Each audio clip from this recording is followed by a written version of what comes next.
His morning crew with Rob, Allison, and Jim. Can't wait for you to be inspired this morning by somebody who is absolutely courageous. It's Rob, Allison, and Jim, his morning crew, right here on his radio. Yes, we're so excited to have courageous Cailynn in the studio with us. Good morning, Cailynn. Good morning. And her mom, Tara, is here. Thank you. And little sister Savannah.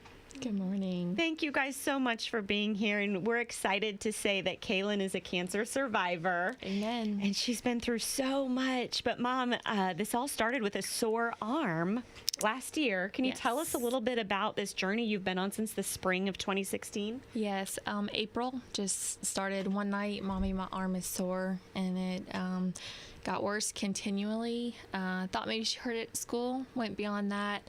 Took her to the doctor after x-rays. Didn't find anything. Went to Upward and couldn't find anything after more x-rays. Blood work didn't show anything. Shoulder MRI. This was heading into June, and then by the end of June, her pain was unbearable, and I rushed her to the Children's Hospital in Greenville. And the next day, they did an MRI of her neck and spine, and that's when they found the tumor in her inner neck. So what was it? It was believed to be a nerve sheath tumor at the time, given where it was and how it appeared on image. There's only so much you can do. We did have a choice.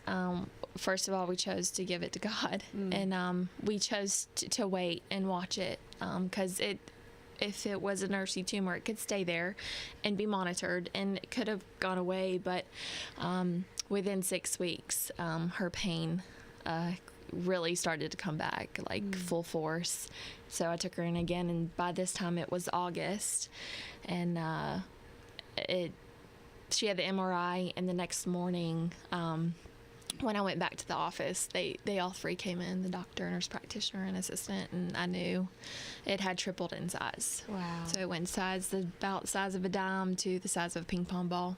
So what's she been through as far as surgeries and hospital visits and all of that? Well, August 19th was her first surgery, and he was only able to get about 80% of the tumor.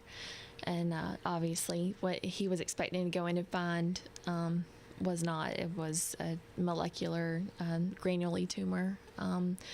So he had to come out and tell us that, and so we waited. We went to recovery and waited, went home, and then she started having leg symptoms, and it got unbearable, and so they scheduled an emergency MRI, went in, and 10 days later, the tumor grew right back to what it was and compressed her spinal cord. As we were walking into that MRI, she was tripping every several steps, and she was limping on her right leg.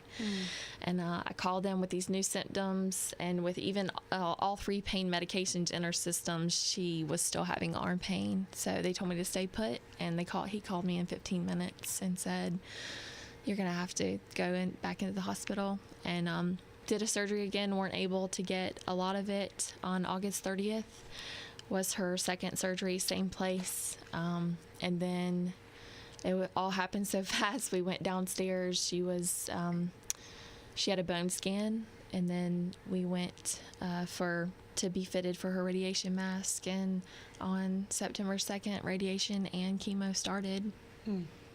And what a year you've been through, but there's light at the end of the story, which is so awesome. After a whole year away from school, Cailynn, I understand just last week you got to go back to school?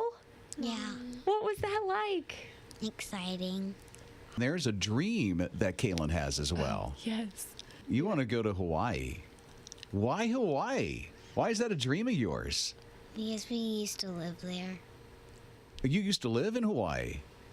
As a little girl, you remember playing in the sand, and hopefully one day you want to go back. I know there's even a GoFundMe page that's for this. So Cailynn, I love all the videos of you jamming out to his radio. What do you like best about listening to the music here? It is uplifting, to say the least. That's quite an understatement, but everyone's prayers and the song and praise has definitely, God has definitely heard everything and has been a many sails to carry us through this journey.